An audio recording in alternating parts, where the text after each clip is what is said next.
A very good morning, all of you. Welcome to Flora Fauna Science Foundation Talks. I welcome Professor S.P.S. Khanuja, Founder and Chairman, Flora Fauna Science Foundation, and our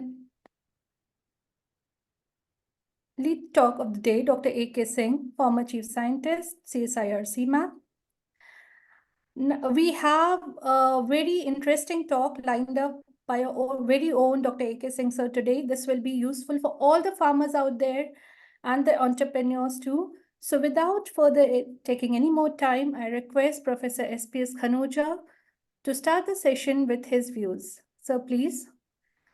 Before we start, sir, am I audible and clear? Because I have some issues with, I can see some issues with my server here. Is it audible? Yeah, Okay, you okay. are audible. So we can start the session with your thoughts, sir. Thank you Manika. सभी को मेरा नमस्कार, प्रणाम। आज flora fauna science foundation के इस मंच से एक ऐसा इवेंट हम करने जा रहे हैं जिसमें नेशनल टेक्नोलॉजी डे जुड़ा हुआ है। जैसा कि आप जानते हैं कि नेशनल टेक्नोलॉजी डे जो भारत में जितनी भी प्रौद्योगिकियां विकसित होती हैं उनको याद करने के लिए और उनको समझने के लिए, उनकी प्रेरणा से आगे कार्य करने के लिए मनाया जाता है। और इस दिवस पर मेरा एक और भी जुड़ाव है, वो सीधा सीधा डॉक्टर अनिल कुमार सिंह जो कि आज के वक्ता हैं उनके साथ जाता है। आज से 23 साल पहले 2001 में इसी दिन मैंने सीमैप CSIR के निदेशक का पद संभाला था। और उस दिन जब डॉक्टर A.K. सिंह से मेरी मुलाकात हुई, वहीं से एक उत्पत्ति हुई जिसको बायो विलेज हमने कहा। बायो विलेज का अर्थ था कि हम जो बायोलॉजी और केमिस्ट्री और एग्रीकल्चर से रिलेटेड जितनी भी टेक्नोलॉजीज़ हैं या बायोटेक्नोलॉजीज़ हैं, उनको गांव में इस तरीके से ले जाएंगे कि गांव में ना केवल लाभ हो बल्कि उनकी समझ भी हो सके। और 2015 में हमने फ्लोरा फोना साइंस फाउंडेशन को प्रारंभ किया और उसी बायो विलेज का एक फर्दर रूपांतर करते हुए कि इसको ई विलेज बोलेंगे, हमने एक मिशन बनाया। तो आज का जो ये व्याख्यान है, नेशनल टेक्नोलॉजी डे व्याख्यान जो कि डॉक्टर A.K. सिंह देने जा रहे हैं, वो आपको इन दोनों चीज़ों से जोड़ेगा कि कैसे एक स्पेसिफिक या एक ऐसी प्रौद्योगिकी जो कि विलेजेस में CMAP को या CSIR को ले जा सकी। और अब हम सभी इंस्टीट्यूशंस या संस्थाएं जो चाहे वो लखनऊ या उत्तर प्रदेश में हो, चाहे भारत में कहीं भी हों, जो गांव में खुशी ला सके, गांव में एक मुस्कान ला सके, उसके लिए हम कार्य कर रहे हैं। और जैसा आप जानते हैं, फ्लोरा फोना साइंस फाउंडेशन का जो मिशन मैंने बताया ई विलेज है, वो हर वर्ष एक थीम पर काम करता है। और इस वर्ष का थीम है विज्ञान से मुस्कान। यानी कि जो भी टेक्नोलॉजीज़ या जो भी प्रौद्योगिकियां या जो खोज होती है, उससे कैसे चेहरों पर मुस्कान आ सके। एंड जैसा कि आप समझते हैं कि मुस्कान लाने के लिए खुशहाली आनी ज़रूरी है।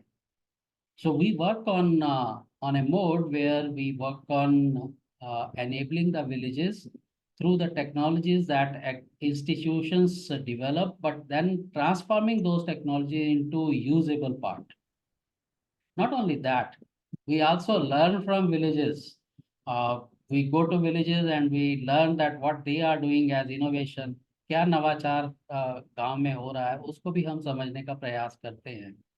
तो जब डॉक्टर A.K. सिंह का नाम आता है तो वो सीधा सीधा जुड़ जाता है इससे कि कैसे लैब टू लैंड और लैंड टू लैब एक संबंध बनाया जा सकता है, एक समन्वय बनाया जा सकता है कि जो चीज़ हम प्रयोगशाला में करते हैं या किसी इंस्टीट्यूशन या संस्था में करते हैं, उसको किस तरीके से एक रूप दिया जाए जो साइट पे जाकर, जो खेत में जाके या गांव में जाके या जो एंड यूज़र है उस तक पहुंच के वो एक यूज़फुल टेक्नोलॉजी के रूप में आ गया है। लेकिन दूसरी तरफ जो डॉक्टर सिंह का बहुत बड़ा योगदान रहा है वो ये है कि जब ये गांव में या इंडस्ट्री में, उद्योग में या उद्यमियों के साथ मिलते हैं तो उनको क्या कमी कल खल रही है, कौन सी ऐसी कमी है जो खल रही है, जो लगता है कि अगर इसको भी पूरा कर दिया जाए तो और भी अधिक लाभ हो सकता है, वो ये वापस प्रयोगशाला में लेकर आते थे और प्रयोगशाला में फिर उसी के आधार पर प्रोजेक्ट्स बना करते थे। तो इस रास्ते पर चलते हुए हमारा संबंध सीमैप में जब रहा तो हमने 3 तरीके के बायो विलेजेस को एक बड़ा अच्छा रूप दिया।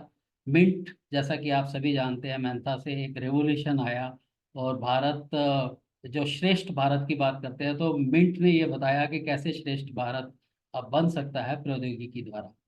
फिर 2 और प्रौद्योगिकियां जो कि आवश्यकता अनुसार थी, जैसे कि उत्तराखंड में जेरेनियम की एक टेक्नोलॉजी, जिससे जेरेनियम क्योंकि एक ऐसा ऑयल बनाता है जो परफ्यूमरी इंडस्ट्री में जाता है तो इसलिए महंगा होता है, तो कम से कम छोटे छोटे खेतों में भी एक लाभकारी वेंचर या कुछ भी काम किया जा सकता है जिससे उद्योग के साथ किसान जुड़ सके या गांव जुड़ सके। और तीसरी रही आर्टिमिसिया एनवा की, जिसमें ये आगे उभर कर आया कि किस तरीके से खेती हो सकती है सेहत की, यानी कि मलेरिया के लड़ाई में किसान कैसे भाग लेंगे और उसमें आर्टिमिसिया से वो ड्रग कैसे पैदा करेंगे अपने खेत में जो इंडस्ट्री ले जाएगी। और आज बड़ी खुशी की बात है कि 42 कंट्रियों में, 42 देशों में इसका निर्यात हो रहा है। So we are exporting to 42 countries of sub-Saharan Africa and Asia, and that is through the industry which took the technology and farmers who applied the agrotechnology to give the real raw material for drug to be produced.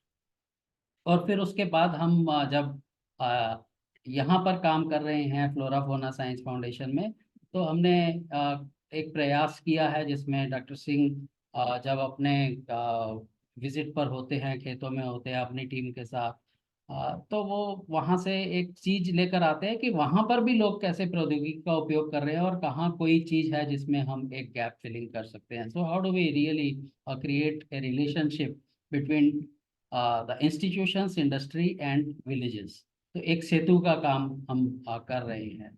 और इसी पे चलते चलते, ई village के mission पर चलते चलते, nutri वाटिका का एक कंसेप्ट निकल के आया, जिसको कई गृहिणियों ने, कुछ सेल्फ हेल्प ग्रुप ने और कुछ किसानों में भी अपनाया, और लोग शहरों में भी उसका उपयोग करना चाहते हैं और स्कूलों में भी।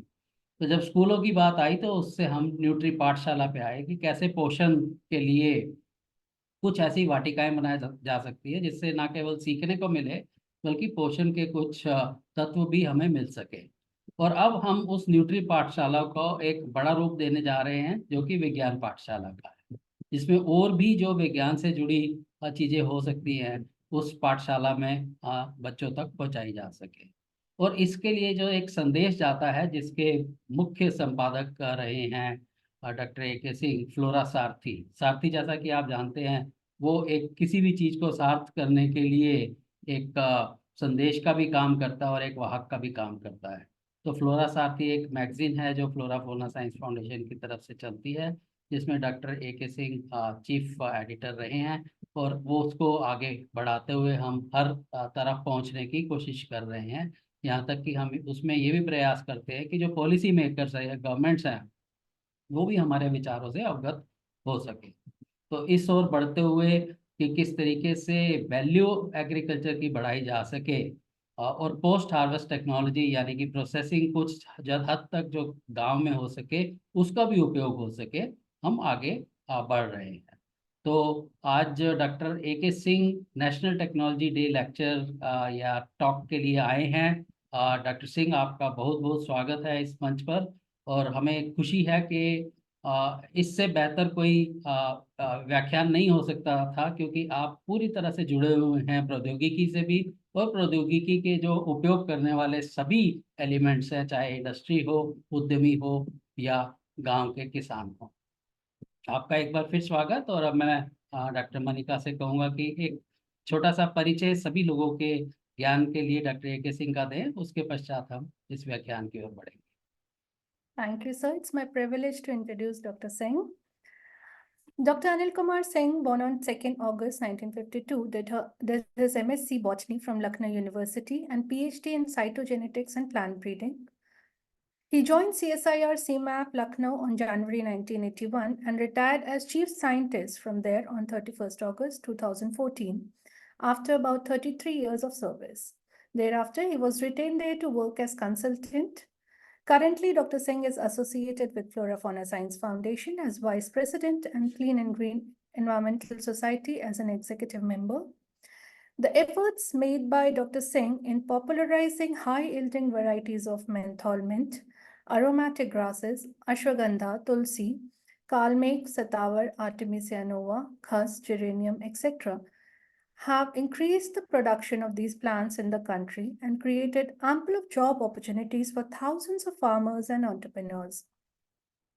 His contribution as an active team member in establishing microenterprise based on incense sticks and cones at village level utilizing locally available bioresources such as flowers, etc., have paved the way for innovative and replicable business model benefiting a very large number of poor women in the country. Dr. Singh has also worked on important projects funded by DBT, DST, NMPB, Government of India, Uttarakhand government as principal investigator. The research activities and projects undertaken by the team at CSIR CMAP, of which Dr. Singh was one of the active members, have been nationally recognized in form of prestigious awards to the institute, including FICCI Rural Development Award, CSIR Award for Science and Technology Innovation in Rural Development, Mahindra Samriddhi India Agri Award, and CSIR Technology Award. Dr. Singh has published more than 80 papers, which include research papers, book articles, popular articles, and a number of bulletins, documents, and reports published by CMAP and other sources. He is chief editor of Flora Sarthi, 6-monthly magazine, as told by Sir, of Flora Fauna Science Foundation, Lucknow, for about 4 years. With this very brief introduction, I'm very sure if I continue to introduce you, sir, it will take a lot of time. So with this very brief introduction, I request you for your talk. Thank you, Professor Khanuja, my mentor and chairperson of Flora Fauna Science Foundation, and Dr. Manika for brief introduction. और आप दोनों ने मेरे इस आज के job को बहुत ही इजी बना दिया है। मैं सर्वप्रथम सभी सुनने वालों को जो ये प्रोग्राम देख रहे हैं उन्हें टेक्नोलॉजी डे की, नेशनल टेक्नोलॉजी डे की हृदय से बधाई देता हूं और अपने लेक्चर को यहाँ पर प्रारंभ करता हूं। I will be sharing my presentation and with the help of presentation I will take about 40 to 45 minutes to discuss with you about my experiences while working at CMAP initially for about 35 years and thereafter for the last 6 years or so I have been associated with Flora Fauna Science Foundation and working with them for taking the technology to the villages, for acting as a link between the institute and the farmers and entrepreneurs and poor women. ये हमारे talk का title है, village models of entrepreneurship. एक ये title मुझे दिया गया जिसका मतलब है कि उद्यमिता के ग्रामीण मॉडल। बहुत सारे मॉडल्स हैं, बहुत सारे आयाम हैं और बहुत सारे उपक्रम हैं, उद्यम हैं जिन पे ग्रामीण मॉडल एंटरप्रेन्योरशिप के स्थापित किए जा सकते हैं। लेकिन आज की इस टॉक में हम एग्रो एंटरप्रेन्योरशिप पर बात करेंगे जो कि फार्म से, विलेजेस से और नेचुरल रिसोर्सेज पर आधारित है।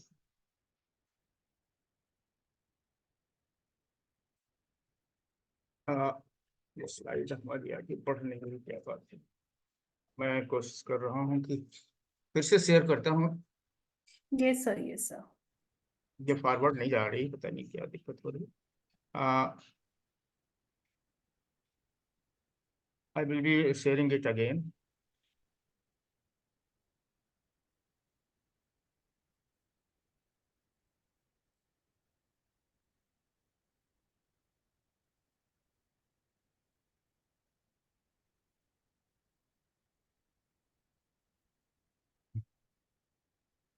Yeah, it's Sorry for moving. interruption. जैसे कि आप जानते हैं कि 11 मई 1998 को India did 3 successful nuclear test and Pokhran. President APJ Abdul Kalam led to more tests on May 30.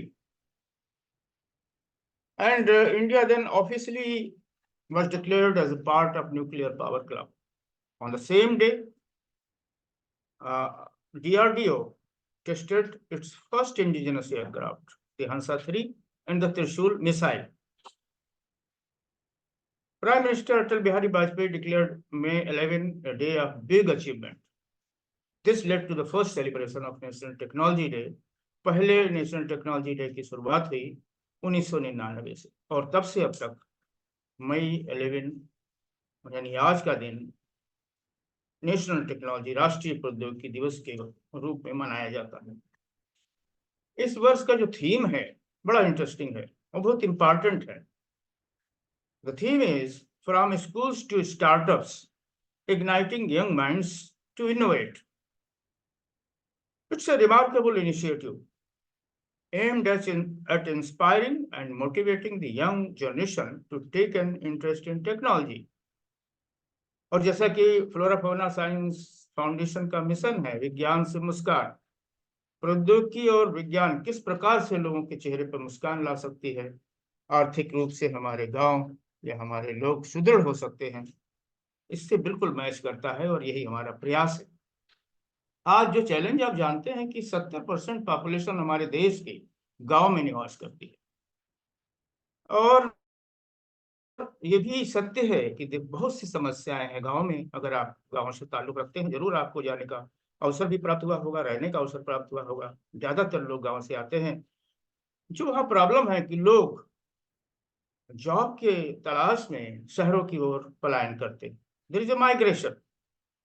हालांकि कोविड के दौरान ये रिवर्स एक्शन हुआ, लोग शहरों से गांव की ओर आए जॉब की तलाश में, और ये जिम्मेदारी और बढ़ गई गांव की कि भाई किस प्रकार से गांव में ये साधन डेवलप किए जाए, एंटरप्रेन्योरशिप अपॉर्चुनिटीज डेवलप की जाए कि ताकि ज्यादा से ज्यादा लोगों को रोजगार मिले।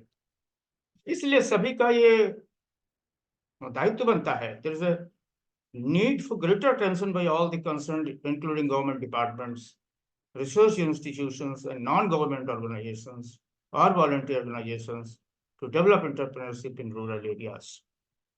हालांकि जो एफर्ट्स हुए हैं पिछले 3 से 4 दशकों में, they have started bearing fruits.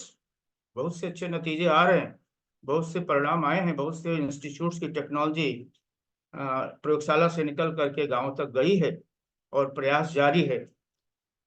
लेकिन अभी भी बहुत कुछ करना है ताकि नए से नए आयाम वहाँ गांव में बने और लोगों की आर्थिक स्थिति सुदृढ़ हो, जॉब की अपॉर्चुनिटीज हो और जीवन स्तर में सुधार हो, गांव का विकास हो।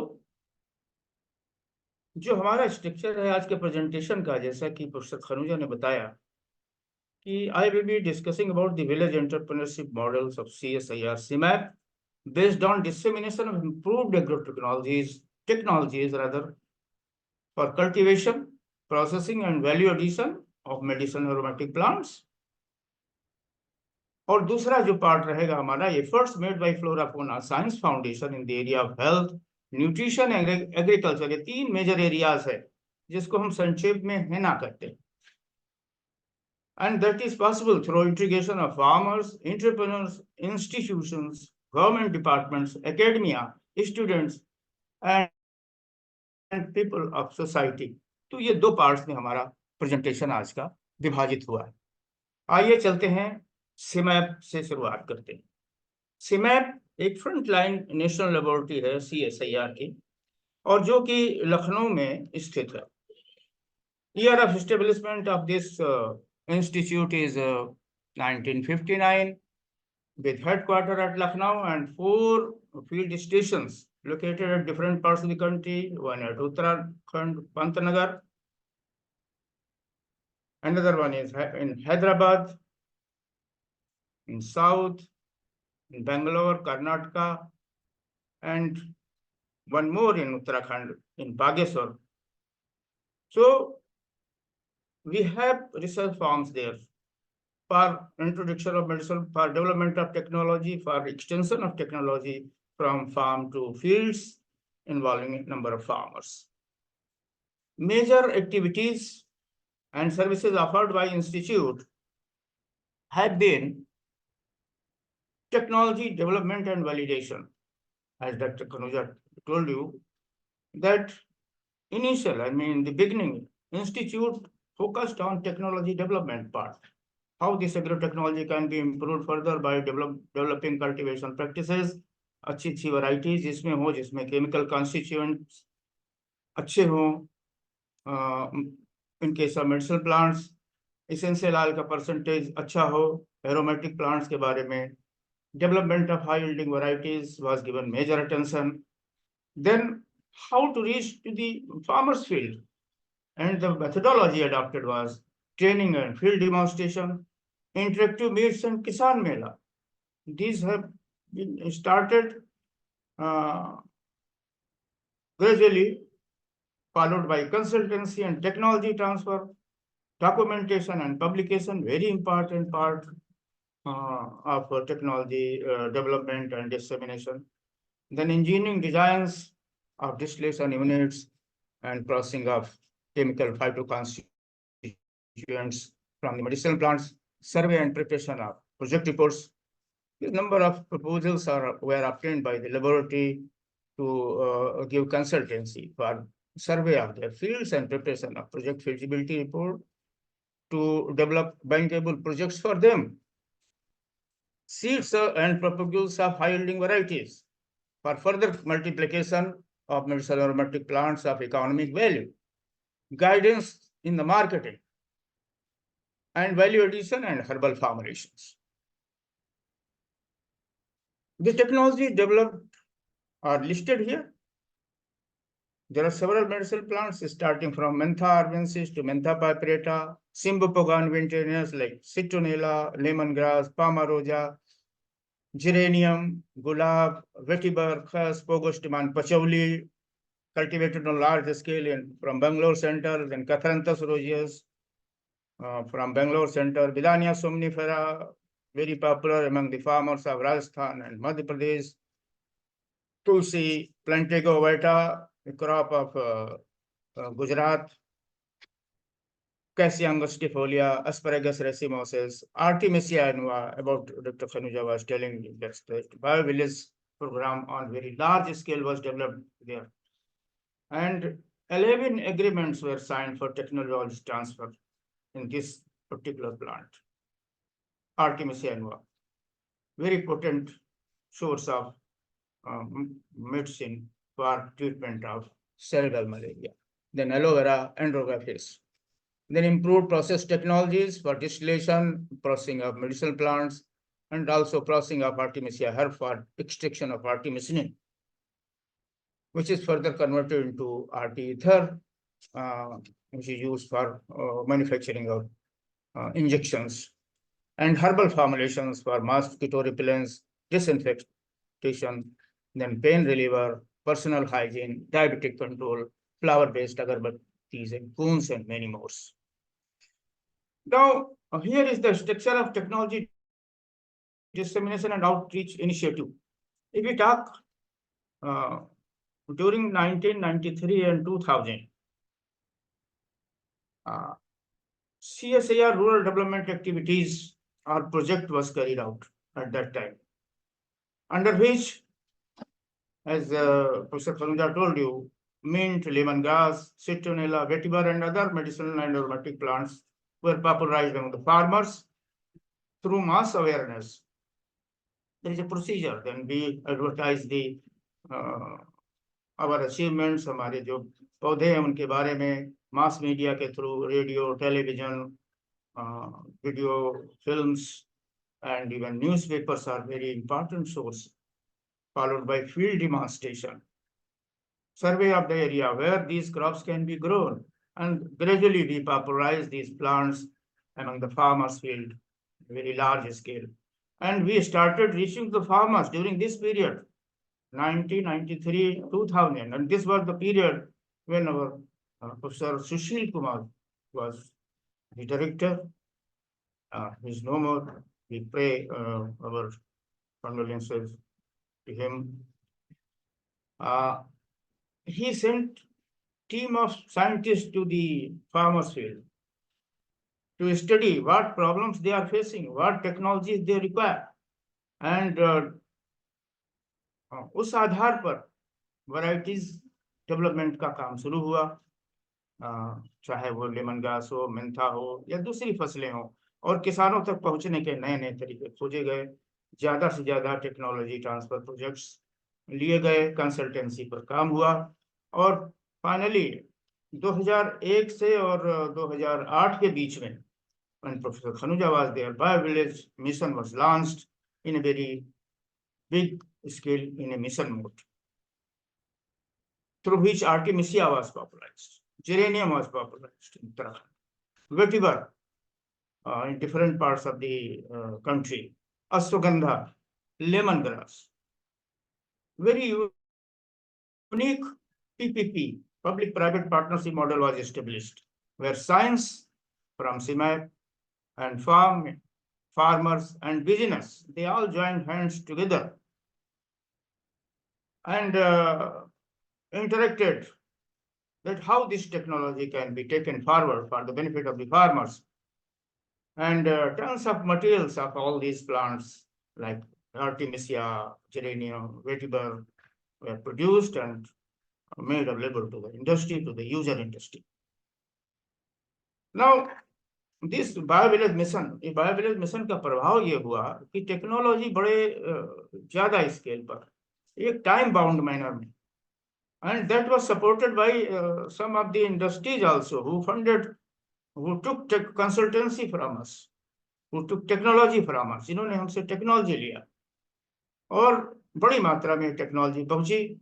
तो एक जो हम छोटे स्तर पर जो ये कार्यक्रम करते थे उसका रूप बड़ा हुआ बायोविलेज मिशन में, और ये मॉडल बहुत सक्सेसफुल हुआ, और इसका और भी बृहत रूप जो देखने को मिला वो 2017 onwards in form of aroma mission. Aroma mission में सेलेक्टेड क्रॉप्स ली गई और यहाँ पर सीमैप, NBRI, IIIM Jammu, नीस्ट Jorhat, ISBT Himachal Pradesh Palampur, IITR उर्डिप Pune में जो लेबोरेटरी, सारी CSIR की लेबोरेटरीज है, और सीमैप is the nodal laboratory.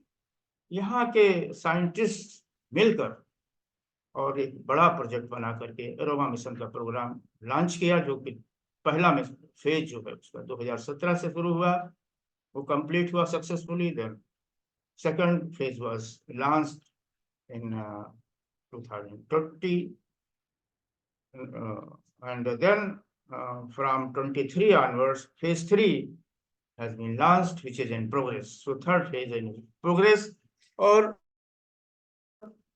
Purpose ये था कि अपने देश के किसानों को एम्पावर करें, और साथ में एरोमा इंडस्ट्री का भी सहयोग है, जो समय समय पर ये जो प्रोजेक्ट है एरोमा मिशन का उसका पूरा चर्चा होती है, और किस दिशा से कौन कौन सी क्रॉप्स किस इलाके में बढ़ाई जाए, और किसान भी उनको भी बताया जाता है कि किन फसलों के बाद कब इन फसलों को उगाएं, कहाँ बेचें।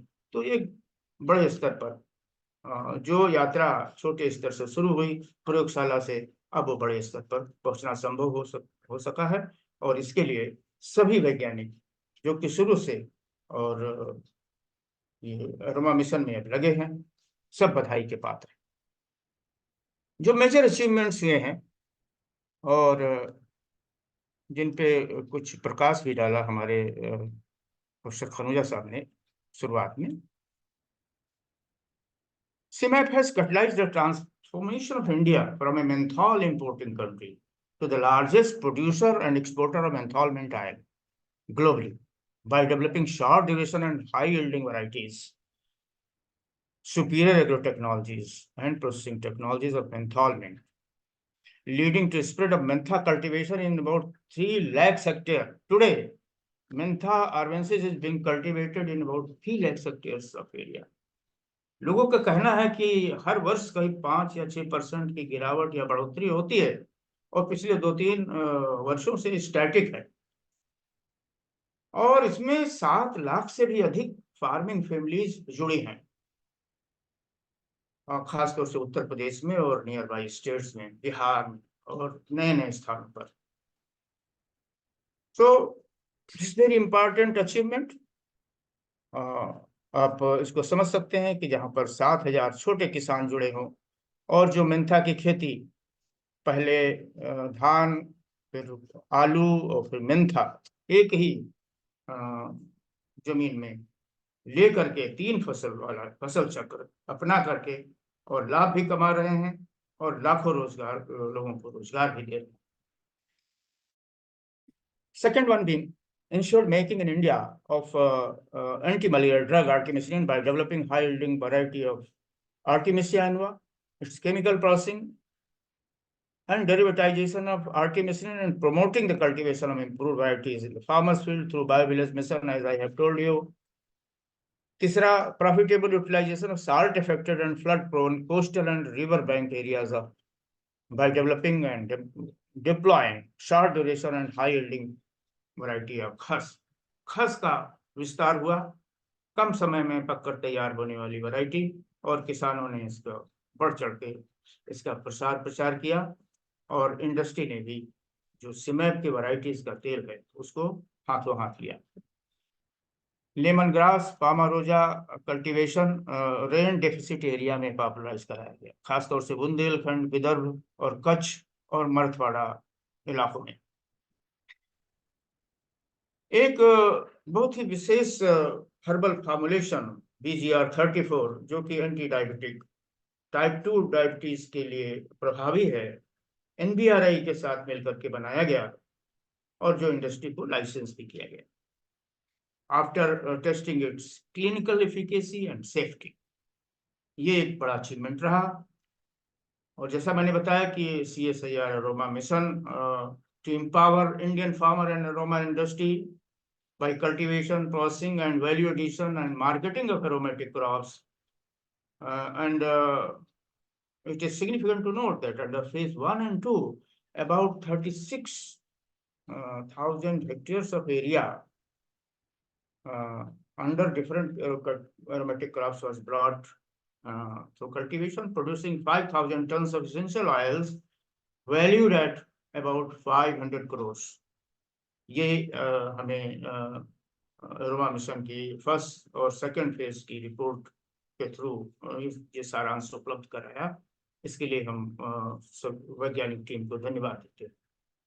और lastly, empowering women through gainful utilization of discarded floral bioresource for development of incense sticks and cones.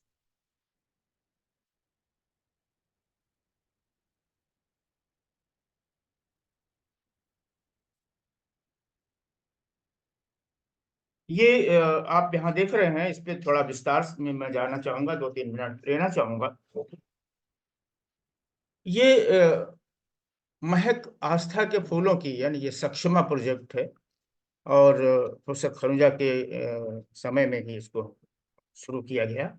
एक नई परिकल्पना थी सिमैप की, और ये वास्तव में आधारित है, अगर इसके बैकग्राउंड में जाएं, कि huge amount of floral offering, जैसे भी बहुत से पूजा स्थलों पर बहुत बड़ी मात्रा में फूलों को डिस्कार्ड किया जाता है चढ़ावे के रूप में, चाहे वो मंदिर हो, दरगाह हो या कोई और पूजा के स्थल हो. ये फ्लोरल वेस्ट या चढ़ावे के फूल इनको रिसाइकिल किया जा सकता है, जिससे कि जो कि यूजफुल प्रोडक्ट्स के रूप में परिवर्तित किया जाए, ताकि एम्प्लॉयमेंट का जरिया भी बने और साथ में इन्वायरमेंट का भी प्रोटेक्शन हो, क्योंकि अगर खुले स्थानों में इसको फेंका जाता है या फेंका जाता था, ऐसा सोचा गया, तो इससे इन्वायरमेंटल पोल्यूशन बढ़ेगा। और ये प्रोजेक्ट एक सबमिट किया गया डीवीटी को कि भाई हम इसको ऐसा करना चाहता है, तो उन्होंने कुछ प्रोजेक्ट के रूप में ग्रांट दी और ये काम शुरू हुआ प्रयोगशाला में। और एक आंकड़ा है कि जो ये देखा गया कि इससे अगरबत्ती बनाने का काम हो सकता है, और India has about 24% share in the export of incense sticks to the world market. करीब 24% भारत की साझेदारी है, और जिसको कि आगे बढ़ाया भी जा सकता है। और फूलों से बनी अगरबत्ती पर लोगों का ध्यान गया, उसकी टेक्नोलॉजी को डेवलप किया गया, और टेक्नोलॉजी को प्रयोगशाला स्तर पर छोटे स्केल पर डेवलप करके इस प्रोजेक्ट को लॉन्च किया गया 2007 में दिसंबर में, with funding support of DBT, government of India. फिर इस प्रोजेक्ट को CSIR के रूरल डेवलपमेंट प्रोजेक्ट के अंतर्गत बढ़ाया गया, और उसके बाद जो मौजूदा CSIR और मिशन का प्रोजेक्ट चल रहा है उसमें भी इसको शामिल किया गया। यानी एक के बाद एक जो भी निदेशक सीमैप में आए, और वैज्ञानिकों ने मिलकर के इस टेक्नोलॉजी को आगे बढ़ाया, और आज एक बृहद स्तर पर इस टेक्नोलॉजी का विस्तार हो चुका है, जिससे करीब 6000 ग्रामीण और उसमें शहर की भी महिलाएं हैं, उनको इस टेक्नोलॉजी को उपलब्ध कराया गया है। और उससे आज मार्केटिंग के भी नए आयाम खुले हैं। इसके बारे में मैं आगे बताऊंगा। आगे जो स्टडी हुई है अभी रिसेंटली, जो प्रयोगशाला में सीमैप में स्टडी की गई और IITR से इसकी टेस्टिंग भी कराई गई, और ये पाया गया कि सीमैप की टेक्नोलॉजी के आधार पर बनी हुई जो अगरबत्ती है, वो इस स्मोक इनहेलेशन के मामले में जो धुआं निकलता है, वो उस पर स्मोक टॉक्सिसिटी की स्टडी की गई, and that was found to be safe, I mean as compared to the charcoal based incense sticks commonly available in the Indian market। क्योंकि अगर बाहर आप बाजार में उपलब्ध अगरबत्ती का इस्तेमाल करते हैं तो उसमें प्रायः ये पाया जाता है कि उसमें चारकोल इस्तेमाल किया जाता है, लेकिन चारकोल की जगह पर सीमैप के द्वारा निर्मित अगरबत्तियों में फूलों से बना पाउडर का इस्तेमाल किया गया, जिसमें कि मनुष्य के हेल्थ पर प्रतिकूल प्रभाव नहीं पड़ता। ये प्रोसेस संक्षेप में बताई गई है यहाँ पर। और जैसा कि आप यहाँ देख रहे हैं कि सूखे पौधों को मंदिरों से कलेक्ट करके प्रयोगशाला में लाकर उसकी सफाई करना, उनको सुखाना। They were grounded to the fine powder. Particle size was kept as 80 to 150 mesh size। ये पाउडर का साइज होता है, बहुत महीन पिसाई हुई। Then mixed with finely pulverized bark of जिगत। जिगत is a bark of plant Litsea glutinosa with particle size of 100 to 180 mesh in the ratio of 3:1 or 4:1। यानी 4 हिस्सा या 3 हिस्सा फूलों का और 1 हिस्सा लिट्सिया ग्लूटिनोसा, जो कि एक बाइंडर की तरह इस्तेमाल होता है। देन उसको गूथा गया आटे की तरह से। Dough is made by adding appropriate amount of water. Then incense sticks are made with the small amount of dough by gentle hand rolling along with bamboo or wood sticks on a patla या wooden plank, followed by drying and perfuming using essential oils or high grade perfume approved by IFA। तो ये process इसमें बताई गई है, और इस process को प्रयोगशाला में डेवलप किया गया, वैलिडेट किया गया, टेस्टिंग की गई, और यहाँ तक कि हमने और डॉक्टर RP बंसल ने त्रिपुरा में, जहाँ पर बड़ी मात्रा में ये अगरबत्ती क्लस्टर्स हैं, वहाँ पर जो महिलाएं अगरबत्ती बनाती हैं बड़ी मात्रा में, वहाँ ले जा कर के अपने जो फॉर्मुलेशन है उसकी टेस्टिंग की गई, और महिलाओं ने बड़ी इसकी प्रशंसा की कि आपके पाउडर में आपका जो मिक्सचर है, जो अगरबत्ती बनाने का, इसको लगाने से, क्योंकि हैंड रोलिंग होती है और हैंड रोलिंग से उनके हाथों में कोई कोरोजन नहीं होता है, जबकि चारकोल मिक्स्ड पाउडर जो होता है उनके हाथों में वो एक तरीके से कोरोजन होता था।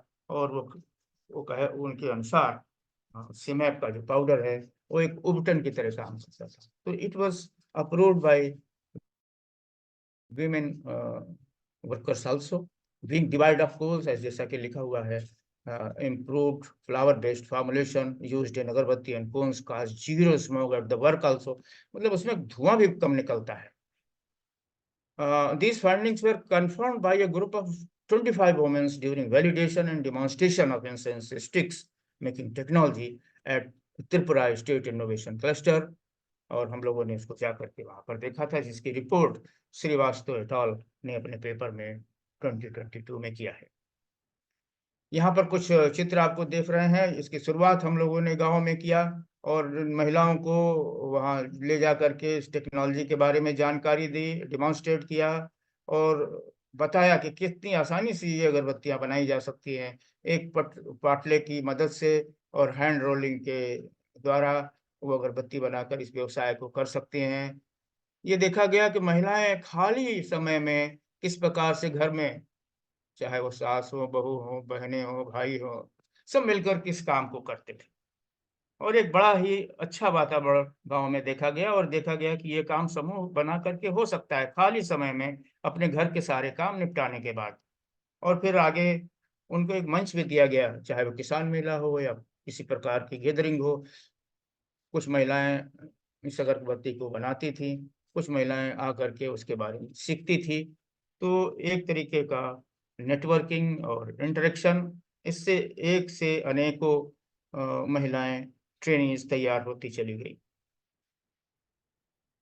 अब ट्रेनिंग प्रोग्राम देश के दूसरे भागों में अभी आयोजित किए जा रहे हैं।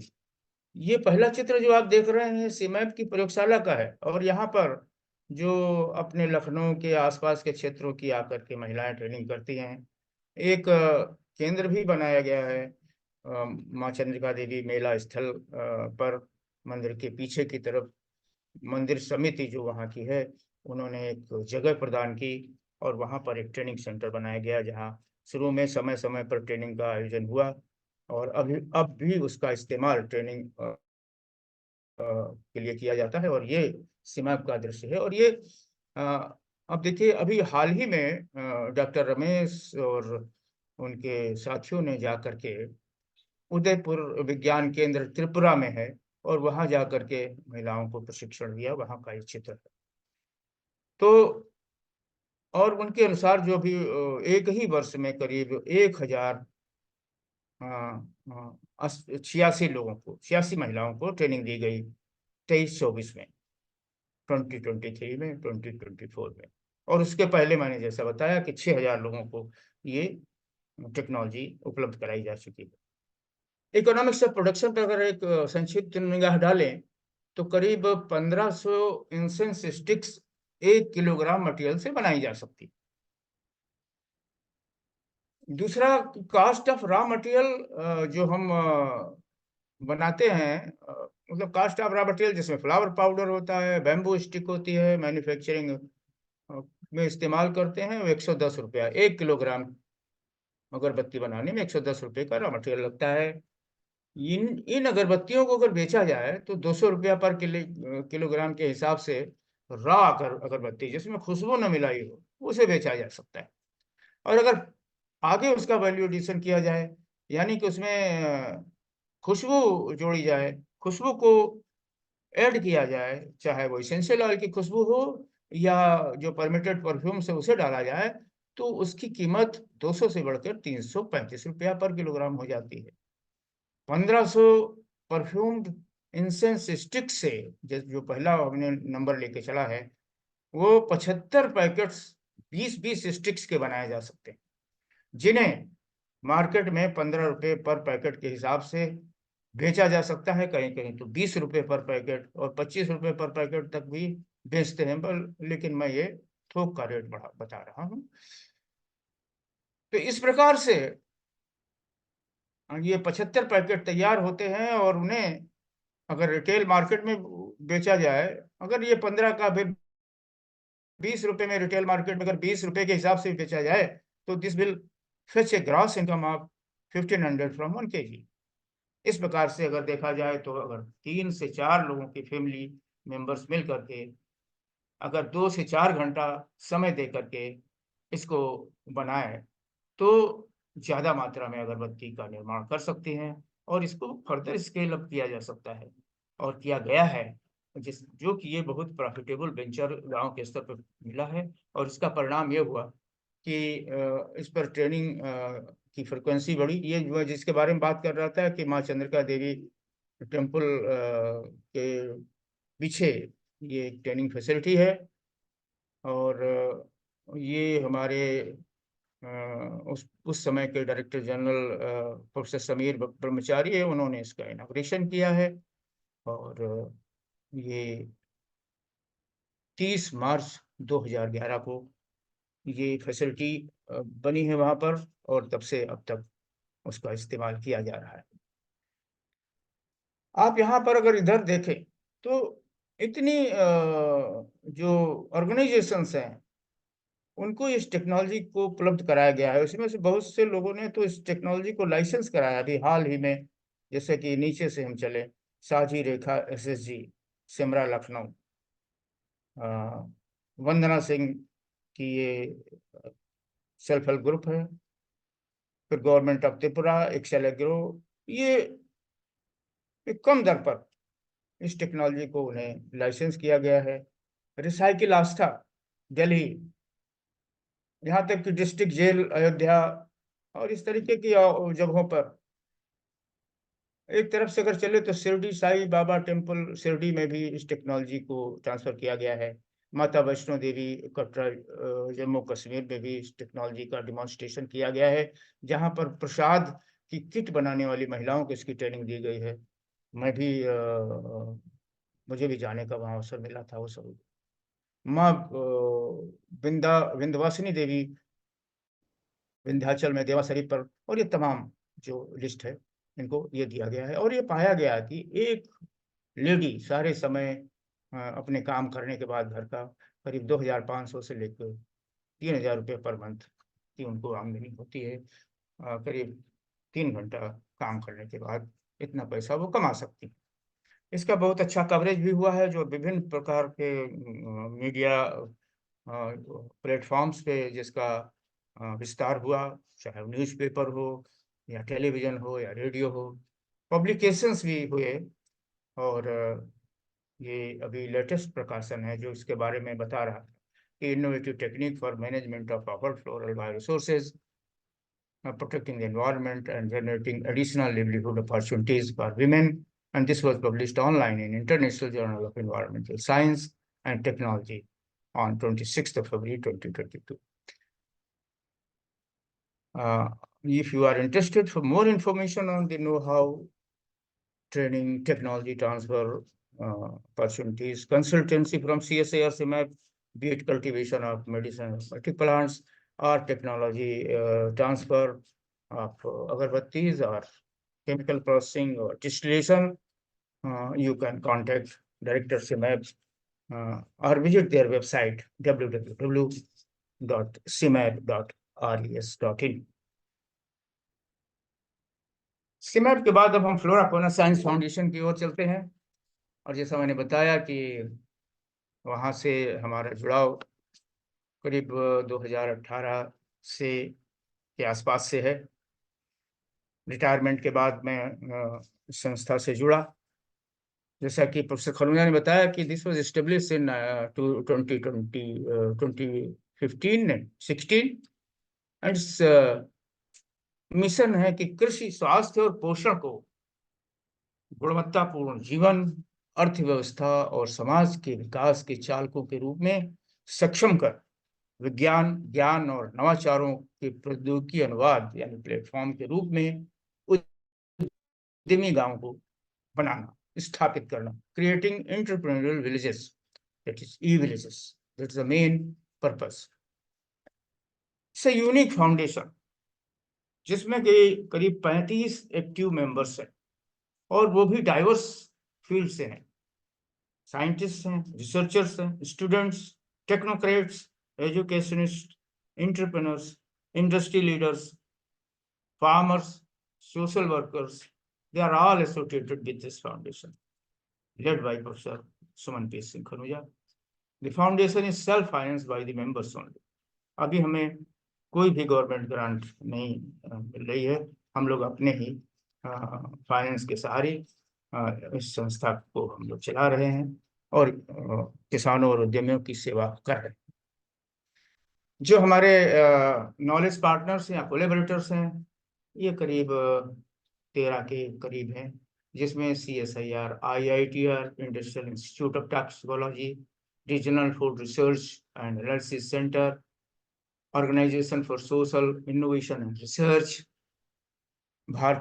भारतरोहन airborne innovation private limited, Emerald 9 Institute of Management Technology, now Emerald 9 Institute, Nursing Institute, उसका नाम अब हो गया है, Shri Guru Ram Rai university Dehradun, Swaraj herbal plants limited, Nishant aromas private limited Mumbai, centre for aromatic plants CAP Dehradun, Ekal Gramotsav foundation Delhi, national institute of plant biotechnology of ICR, NIPB new Delhi, fragrance and flavour development centre Kannauj, Chhatrapati Shahu ji Maharaj university Kanpur, Khwaja Moinuddin Chishti language university Lucknow, and recently we have entered into agreement with CSIR National Botanical Research Institute Lucknow.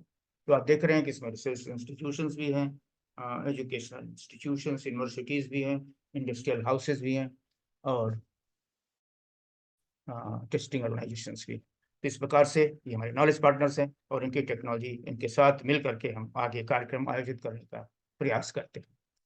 Major focus areas of FFSF, जो हमारा flora fauna science foundation के major focus areas हैं, to develop villages, entrepreneurial villages, publication of flora Sarathi, 2 issues in a year are published, January and July. इस प्रकार से अब तक हम 9 इशूज पब्लिश कर चुके हैं। 10वां इशू हमारा जुलाई में फाउंडेशन डे के मौके पर आने वाला है और आप लोग इसमें प्रकाशन के लिए अपने आर्टिकल्स भेज सकते हैं। Promoting Flora fauna science Foundation concept of Nutri Pathshala, Nutri Vatika, Nutri Kisan and finally Nutri village, organising lead talks by experts on various themes and topics, ये हमारा एक विशेष कार्य है। Organising annual flora fauna innovation summit, साल में एक बार और विशेष तौर पे फरवरी में हम इस समिट को ऑर्गेनाइज करते हैं, जिसमें कि किसान, उद्यमी, स्टूडेंट, साइंटिस्ट सब एक मंच पर आते हैं, चाहे वो फिजिकल रूप में हो या ऑनलाइन हो, और अपने जो अनुभव है, जानकारी है, साझा करते हैं और नए विचार प्रस्तुत करते हैं। So innovation summit is very important part for creating entrepreneurship at village as well as in urban level. Organizing interactive meets and awareness camps for farmers and entrepreneurs, including self-help groups. ये सारी जो गतिविधियां हैं ये flora fauna science foundation के द्वारा की जाती हैं और ये हमारी एक स्टेप बाय स्टेप अप्रोच है। पहले हम न्यूट्री पाठशाला जैसे विद्यालयों में या कहीं पर भी या गांव में, पंचायत में, पहले हम ऐसे पौधों के बारे में बात करते हैं जिनका कि न्यूट्रिशनल महत्व है स्वास्थ्य में, स्वास्थ्य रक्षा में, और उसमें मेडिसिनल एरोमेटिक प्लांट्स के साथ साथ में खाद्य वाले पौधे भी आते हैं, फल भी आते हैं और विशेष प्रकार के जो हम industrial plants on demand produce करते हैं वो भी आते हैं। उसको न्यूट्री पाठशाला के माध्यम से जानकारी देते हैं लोगों को। उसके बाद छोटे स्तर पे किस प्रकार से न्यूट्री वाटिका की संस्थापना की जाए, फिर उससे बृहत रूप कैसे दिया जाए जिससे कि वो न्यूट्री किसान बन करके उसको बड़ी मात्रा में उसका प्रोडक्शन कर सके। तो ये इसके 3 मुख्य पार्ट है, knowledge dissemination, demonstration through nutri Vatika and entrepreneurship. Finally through nutri Kisan and nutri village. तो ये एक मॉडल बनाने की कोशिश की जा रही है और कुछ सफलता मिली है, आगे कुछ और सफलता मिलनी है। बहुत इंपॉर्टेंट प्रोग्राम है फ्लोरा फौना साइंस फाउंडेशन का। यहाँ आप देख रहे हैं layout plan of flora fauna nutri Vatika, जिसमें आपको प्रोटीन सोर्स वाले पौधे भी हैं, जिसकी हम प्लांटिंग बताते हैं, लिपिड सोर्स वाले पौधे जो यल से दर्शाए गए हैं, then carbs and energy source, और माइक्रोन्यूट्रिएंट्स रिच प्लांट्स एमवी, किनारों में मेडिसिनल एरोमेटिक प्लांट्स, और एक किनारे पर टाल ट्रीज एंड हर्ब्स। तो ये खास तौर से नॉर्थ की तरफ, ताकि वो बड़े पौधे छोटे पौधों को छाया से प्रभावित न करें। इधर दाहिनी यानी साउथ की ओर छोटे पौधों का मतलब छोटे पौधे लगाए जाते हैं, और इस प्रकार से उनकी स्थापना की जाती है कि एक पौधा दूसरों को नुकसान न पहुंचाए, और एक तरीके का मिक्स्ड क्रॉपिंग का जो जो जो वहाँ पर वातावरण है वो दिया जा सके, ताकि सभी पौधों को ग्रोथ का पर्याप्त अवसर मिले। जो पौधे हैं उनकी यहाँ लिस्ट दी गई है। रूट्स एंड राइजोम्स वाले पौधे, इसमें garlic, onion, beetroot, potato, sweet potato, ginger, radish, carrot आते हैं। लीफी एंड एरियल पार्ट्स वाले vegetables like spinach, coriander, mints, broccoli, cauliflower, सरसों साग, मेथी, सोया। बीन्स एंड पॉट्स में वाले पौधे हैं peas, green chickpeas, French bean, rajma, cowpea. Fruity vegetables में tomato, okra, pumpkin, bottle gourd, परवल, कुकम्बर, चिली, शिमला मिर्च, लुफा, तोरई। Trees and shrubs including fruits, all kinds of fruits like guava, lemon, jackfruit, bale, amla, banana, moringa, curry leaf, karonda, pineapple, strawberry and dragon fruit. Seeds वाले पौधे जो है मेथी, धनिया, pulses, chia, flax, quinoa, millets, mustard, soybean, corn and summarize and medicinal plants, which are very important, like aloe vera, tulsi, kalmek, giloy, lemongrass, satavar, ashwagandha and others, जो हमारी स्वास्थ्य रक्षा के लिए बहुत आवश्यक है। लिस्ट में भी further expanded depending upon the need and available space. तो इस प्रकार से ये पौधों का चयन किया जाता है, और ये कुछ चित्र यहाँ दर्शाए गए हैं। जैसे कि एक प्रयास किया गया, एक जगह है सरोसा भरोसा लखनऊ के किनारे गांव में, और वहां पर श्रीमती अनीता यादव, जो कि एक एजुकेशनिस्ट हैं, और उनके अपने फार्म पे उन्होंने इसकी स्थापना की, और इसका प्रकाशन हुआ है दैनिक जागरण में 6 सितंबर 2019 को।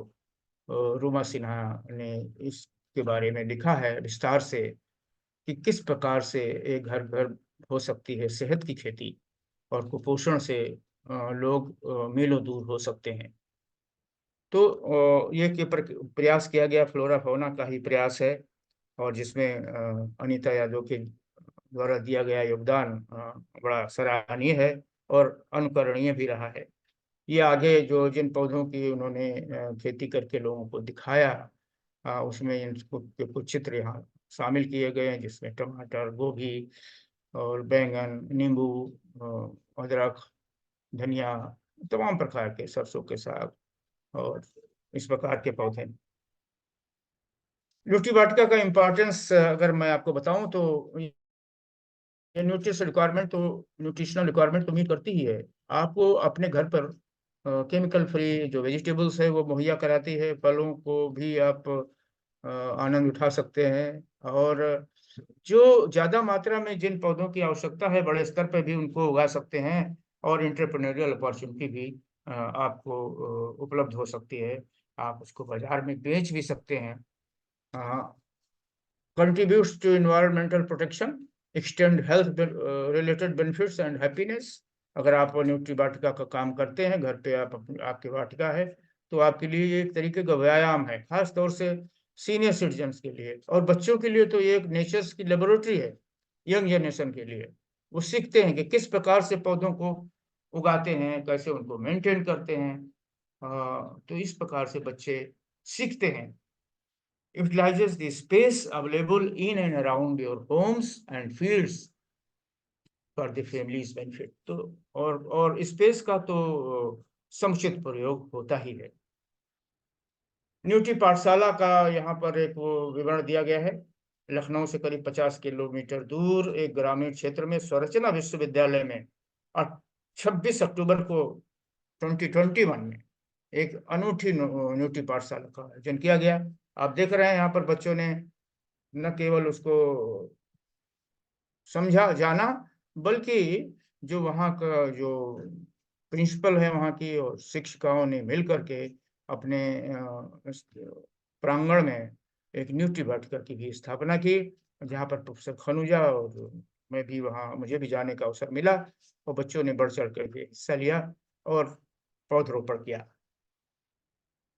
फिर ये कार्यक्रम 14 दिसंबर 2021 को ये हुआ गांव हरदौलपुर बीकेटी चंद्रिका देवी रोड पर, और इसमें सहायता मिली हमें NIPB national institute of plant biotechnology ICR के इंस्टीट्यूट के जो वैज्ञानिक यहाँ आए और उन्होंने कुछ उन्नत किस्मों के बीजों की किट भी लाए और टमाटर की हिमसोना प्रजाति के पौध सामग्री भी लाए और उन्होंने किसानों को मुहैया कराई।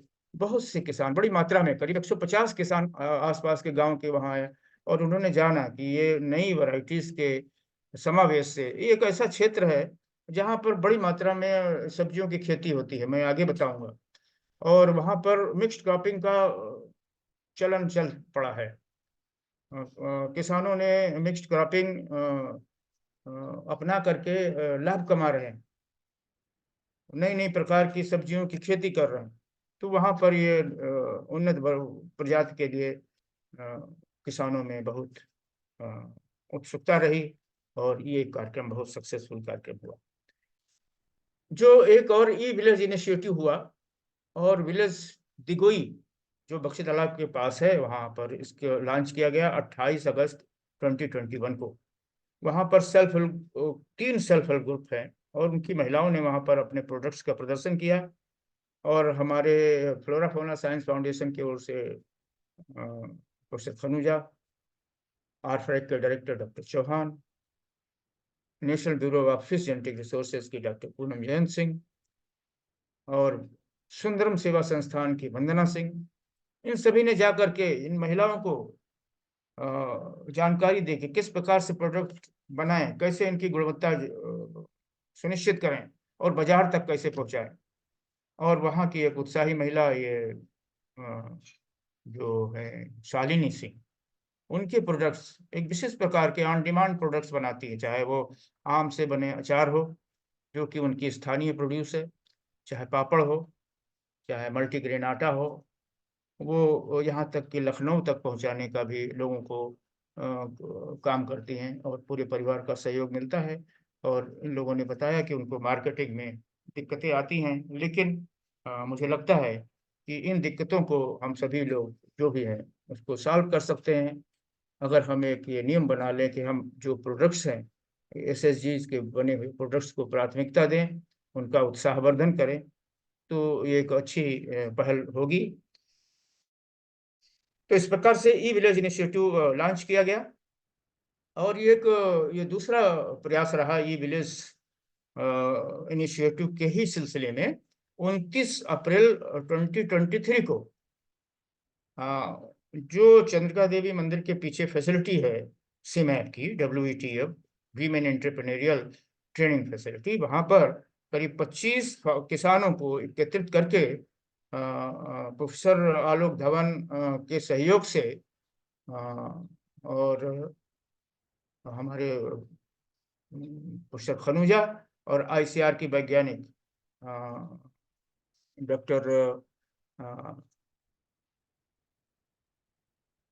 वहाँ से अर्चना जी, हाँ डॉक्टर अर्चना जी वहाँ से कुछ किट्स लाई थी ICR नई दिल्ली से, IRI से, और उन्होंने उपलब्ध कराया और किसान बहुत प्रसन्न हुए कि उनको नए बीजों की किट मिली, जानकारी मिली। और यहाँ पर जो स्थानीय गांव हैं जिनके बारे में बता रहा था कि वहाँ पर बड़ी मात्रा में सब्जियों की और फलों की खेती होती है, उन्होंने इसका लाभ उठाया।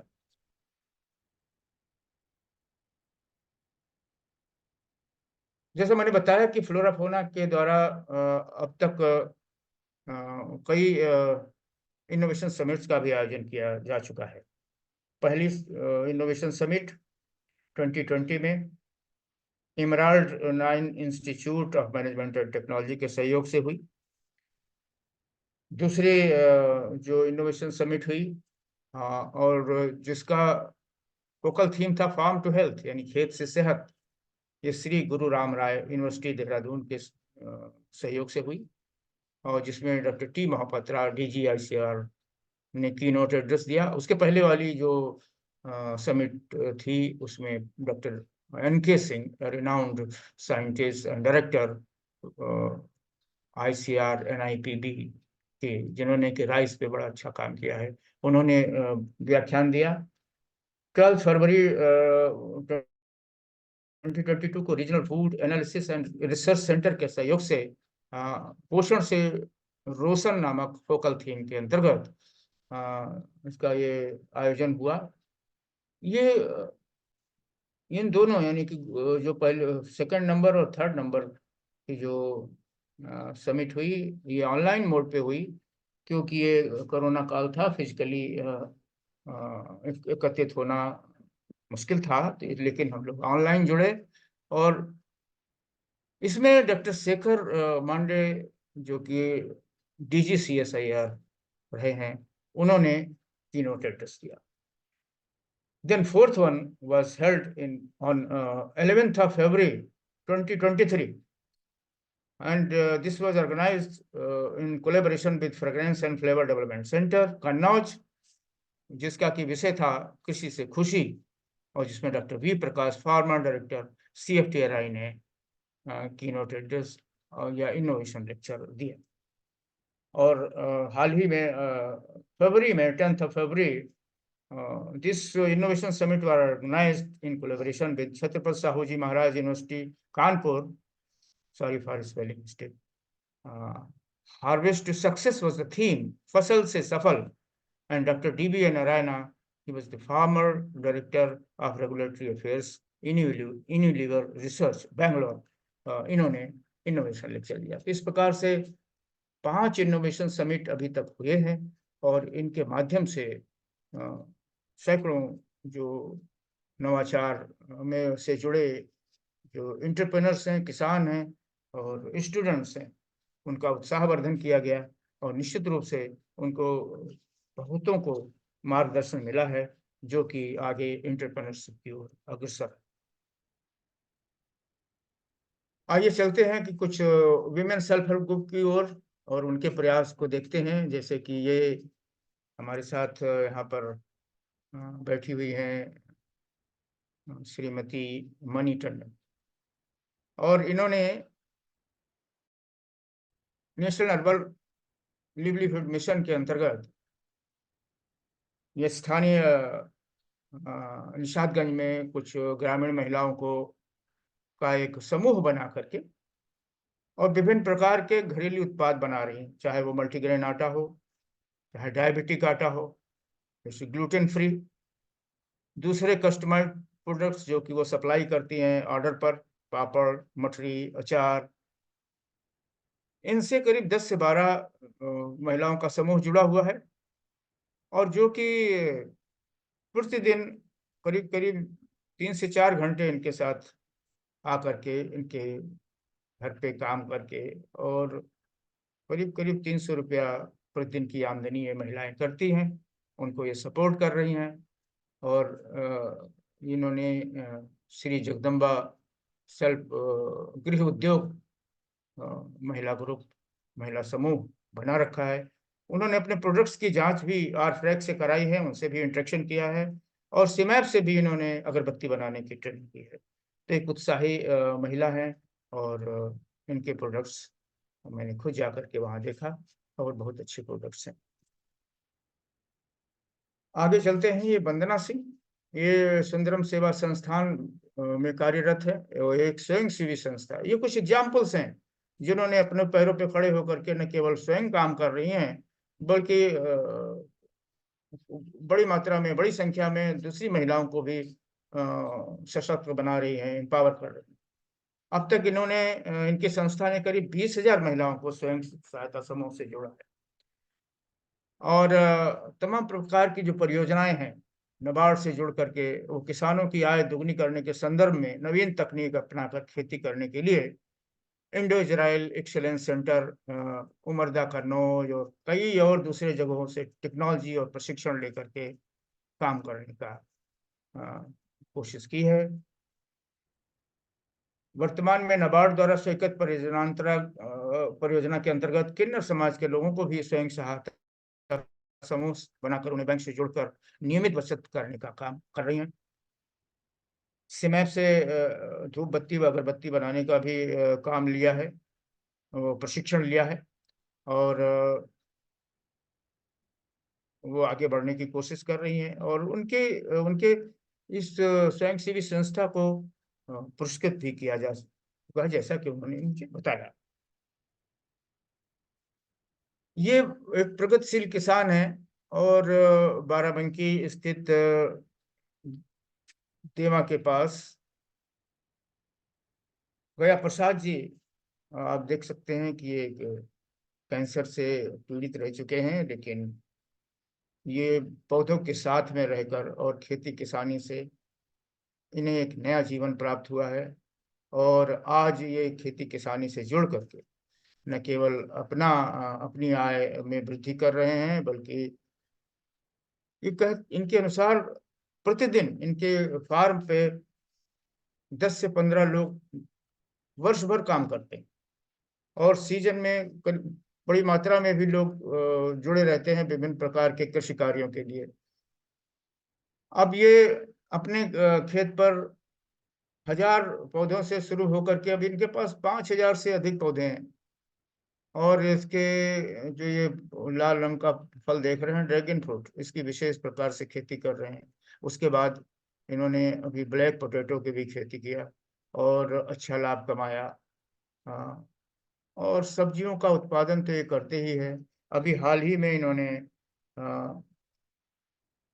हरीमन वैरायटी ऑफ एप्पल अपने फार्म पे इंट्रोड्यूस किया है और ये उनके पास फल, ये भी जल्दी ही फोटो इन्होंने भेजा है एक 10 दिन पहले और ये इसमें फल आने लगे हैं और इनके अनुसार ये जून में ये फल पक जाएंगे और इनके परिणाम बहुत अच्छा रहा। यानी कि ये गर्मी में पैदा होने वाला सेब है जो कि हिमाचल प्रदेश से इसकी बहुत सामग्री मंगाई है। तो ये भी इन्होंने कर दिखाया कि सेब की खेती अब बाराबंकी जैसी जगह पर हो सकती है। उन्होंने एक सीडलेस वैरायटी जो कि जापानीज पिंक वैरायटी है, इसको भी 3 एकड़ में इसका प्लांटेशन कराया है और इसमें भी फूल आना शुरू हुआ है। तो इस प्रकार से नई नई खेती की तरफ इनका रुझान है और ये कृषि आधारित जो एंटरप्रेन्योरशिप डेवलप कर रहे हैं और जो इनके लड़के हैं, जो नई पीढ़ी है वो इस पे आगे बढ़कर काम करने की कोशिश कर रही है। श्री शिव कुमार मौर्य ये भी एक प्रगतिशील किसान हैं और इनका जो करीब 4 से 5 एकड़ का जो ऑर्चर्ड है विरासत में इनके पिताजी से मिला, जहां पर उन्होंने करीब 250 प्रकार के जो कि पौधे देश भर से एकत्रित करके लगाए थे और वो उन पौधों में अब फल आने लगे हैं, विस्तार होने लगा है और एक खेती की जो परंपरा उन्होंने डाली। शिव कुमार मौर्य ने एक अपनी सरकारी नौकरी छोड़ करके ये काम बड़े स्तर पर कर रहे हैं शिव कुमार मौर्य जी। और परवल का उत्पादन, पपीते का उत्पादन, ब्राह्मी का उत्पादन, इलायची, ये पौधा देख रहे हैं इलायची का उत्पादन और इसकी बहुत सामग्री भी परवल की दे रहे हैं और बहुत से महिलाओं को, तमाम किसानों को जानकारी देते रहते हैं। और इनका जो VR यानी कि पिताजी का नाम वंशराज था, उनके नाम से VR समग्र जलवायु फल एवं औषधि शोध संस्थान। अब शिव कुमार जी अपने को कृषि वैज्ञानिक तो नहीं लेकिन किसान वैज्ञानिक कहते हैं कि जो विज्ञान के विभिन्न जो इंस्टीट्यूट है, चाहे सिमैप हो चाहे दूसरे संस्थान हो, हॉर्टिकल्चर डिपार्टमेंट हो, सब जगह जा करके वो संपर्क में रहते हैं, नेटवर्किंग करते रहते हैं और एक बहुत अच्छी बात है। इनके यहाँ गोंडा के में इनका फार्म है। गोंडा के स्टूडेंट्स और आसपास के जिलों के लोग आया करते हैं। अब इनका विचार है कि अपने ऑर्चर्ड में, अपने खेत में खेती के अलावा ये अपने पर्यटन की, विलेज टूरिज्म की भी स्थापना करने का विचार कर रहे हैं, जो कि नई शुरुआत होगी और नई अपॉर्चुनिटी है, और भी लोगों को रोजगार मिलेगा। ये अच्छी पहल है। फ्लोरा सारथी में एक लेख प्रकाशित हुआ था जुलाई के 2022 के इशू में, सब्जी गांव बीरमपुर। और यहाँ पर जा करके हमने स्वयं जाके देखा कि पूरे गांव के लोग कोई ना कोई फलों की या ये सब्जियों की खेती कर रहे हैं वर्ष भर। एक इतना जुड़ाव है लोगों को खेती से कि ये निरंतर बढ़ता जा रहा है। और आसपास के शहर के लोग, यहाँ के मंडियों के लोग अगर पूछेंगे, जो वेजिटेबल सेलर्स हैं, तो शायद वो बताएंगे कि भाई ये उधर ही से आई हुई सब्जी है। तो एक ऐसा माहौल है वहाँ पर। और लोग आगे, जो नए किसान हैं, वो आगे इसकी प्रोसेसिंग के लिए इसके दूसरे जिलों में भी भेजने की, एक्सपोर्ट करने की कोशिश में लगे हैं। अभी हाल में हम फिर वहाँ जा कर के 28 अप्रैल को मैंने उसको रिविजिट किया, करीब 2 वर्ष के बाद। और एक 80 वर्षीय, बल्कि 85 वर्षीय किसान है, सूरज प्रसाद, उनसे मिले। और उनका भी गांव वही बीरमपुर के पास एक बड़ा गांव है, शिवपुरी। उन्होंने बताया कि इन दोनों गांव के करीब 100% किसान, यानी 100% किसान इस खेती में लगे। और गर्मी में सूरज प्रसाद जी का जो घर है, ये छोटा सा एक झोपड़ी है, 24 घंटे यहीं रहते हैं। जो इनकी नई जनरेशन है, पोते पोतियां हैं, ये सब खेती में लगे हैं, ये स्वयं उपस्थित रहते हैं। इस प्रकार से इन्होंने बताया कि ये एक ऐसा व्यवसाय है जो वर्ष भर चलता है। कोई ना कोई सब्जी, कोई ना कोई उपज, चाहे कुछ नहीं तो धनिया मिर्चा कुछ ना कुछ उगाए करते हैं। तो एक नई चीज है। लेकिन अब इनकी इच्छा है कि भाई जो नई जनरेशन है उनके लिए यहाँ पर कुछ प्रोसेसिंग फैसिलिटीज भी बताई जाए, कोई यहाँ नई यूनिट भी लगे, ताकि और इसका रोजगार हो और इसका विस्तार हो। और उम्मीद है कि आगे इस ओर भी जो इस क्षेत्र में काम कर रही हैं संस्थाएं, वहाँ पर जा करके नए जो इंटरप्रेन्योरियल अपॉर्चुनिटीज है उपलब्ध कराने की बात करेंगे। ये हमारे गांव के हैं किसान, और बहुत ही लघु किसान हैं।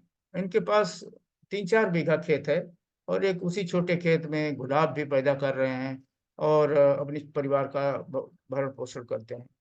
वो फिर छोटे खेत में कभी लहसुन, कभी खाने की फसल, ये सब काम करते हैं।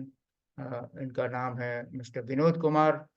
और अब अभी उन्होंने 1 बीघे में उन्होंने गेहूं लगाया। उसके बाद अब अ, करीब 1 एकड़ में गेहूं लगाया, और अब उसका इस्तेमाल वो लौकी उगाने जा रहे हैं। तो इस प्रकार से एक छोटे किसान भी जो नई नई फसलों हैं उनको उगा करके और आमदनी करने का प्रयास कर रहे हैं।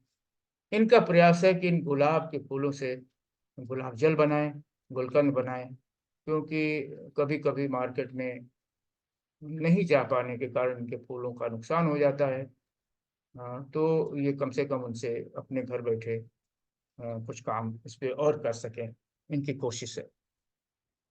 ये है राम किशोर वर्मा, और जिन्होंने अभी हाल ही में जो इस वर्ष फ्लोरा फौना इनोवेशन समिट हुई थी, उसमें इन्होंने इनोवेटिव फार्मर के रूप में प्रेजेंटेशन किया था, और उनको पुरस्कृत भी किया गया था।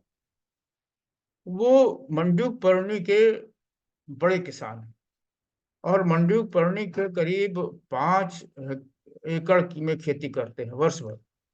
1 एकड़ से लगभग 3 लाख का नेट प्रॉफिट कमाते हैं। इनकी इकोनॉमिक्स हमने समझी, यानी कि वो 5 एकड़ से वो करीब 15 लाख रुपए तक का शुद्ध इनका लाभ होता है सूखी पत्तियों को बेच करके। ये विस्तार से जानकारी भी देते हैं, बहुत सामग्री भी देते हैं। ये तो इनका एक काम रहा। उसके बाद मेंथा की उन्नत प्रजाति के बारे में बहुत ही प्रसन्न है, जो कि सीमैप के द्वारा निकाली गई है। 1 एकड़ से करीब करीब 90 किलो तक तेल मिलता है, जो कि बहुत अच्छी पैदावार है। जबकि दूसरी प्रजातियां जो सीमैप से विकसित हुई हैं, वो 60 किलो से लेकर 70 या अधिकतम 75 किलो तक पैदावार देंगी। लेकिन इससे 90 किलोग्राम की पैदावार 1 एकड़ से, और जिसका मूल्य लगभग 90,000 रुपया, और जिसमें करीब 40,000 रुपये का खर्चा, तो 50,000 रुपये का प्रति एकड़ का शुद्ध लाभ एक अच्छा इनके हिसाब से है।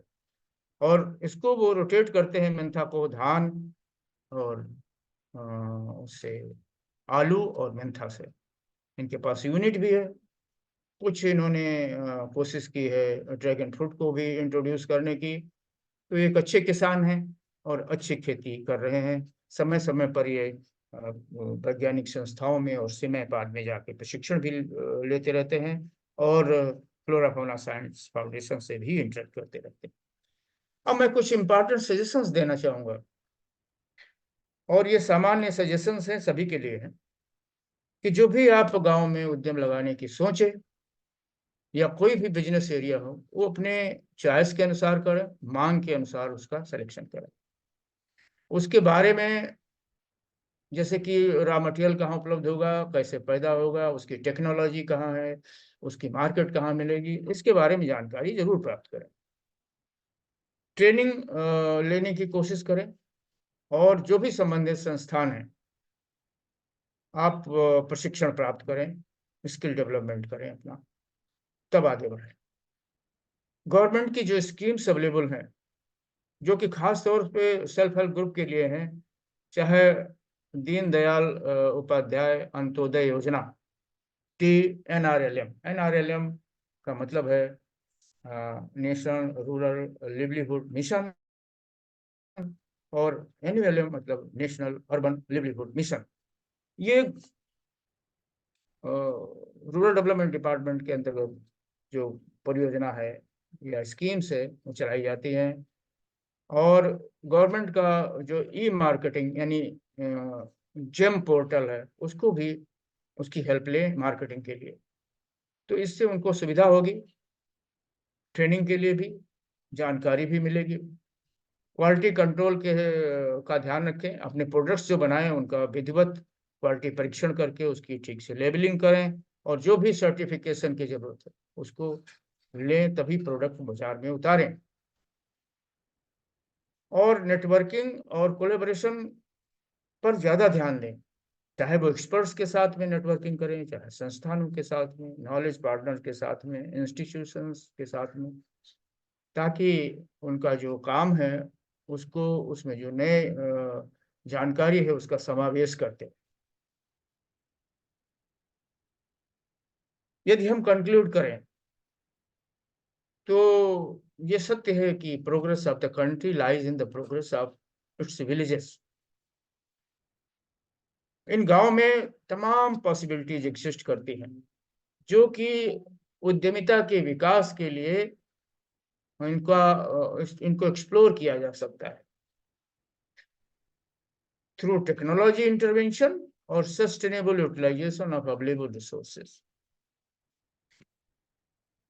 On the occasion of national technology day, आज के अवसर पर हम सबको मिलकर काम करने की जरूरत है, ताकि जो ग्राम स्तर पर जो कि लोगों का एम्पावरमेंट है, किसानों का एम्पावरमेंट है, उसको और भी बल दिया जा सके, बढ़ावा दिया जा सके, जहाँ पर इनोवेटिव टेक्नोलॉजी का समावेश हो, और जो यंग जनरेशन है गांव की, उनको जोड़ा जा सके, ताकि गांव में उत्तरोत्तर प्रगति हो सके।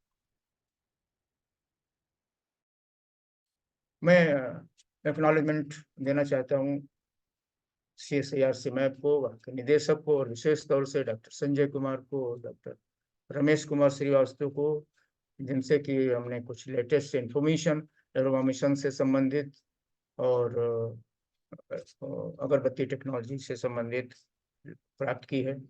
फ्लोरा फौना साइंस फाउंडेशन के जो संस्थापक founder chairperson professor SPS Khanuja और सभी मेंबर्स, विशेष तौर पर डॉक्टर मनिका, डॉक्टर जैन, दूसरे साथी, सभी का आभारी हूँ।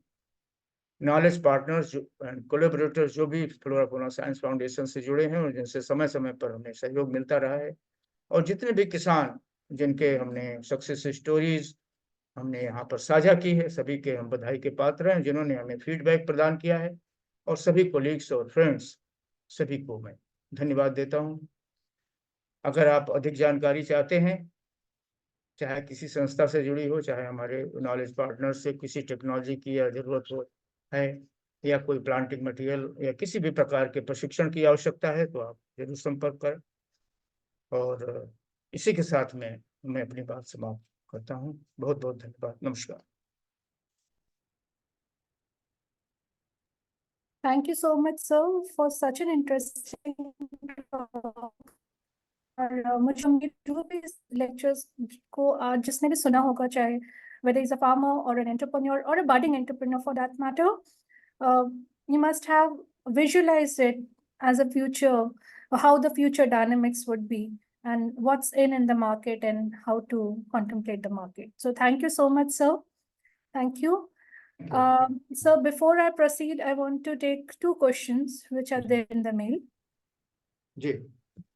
तो पहला क्वेश्चन है कि आपने हमें बहुत सारे प्लांट्स के बारे में बताया, जैसे Artemisia, Mentha.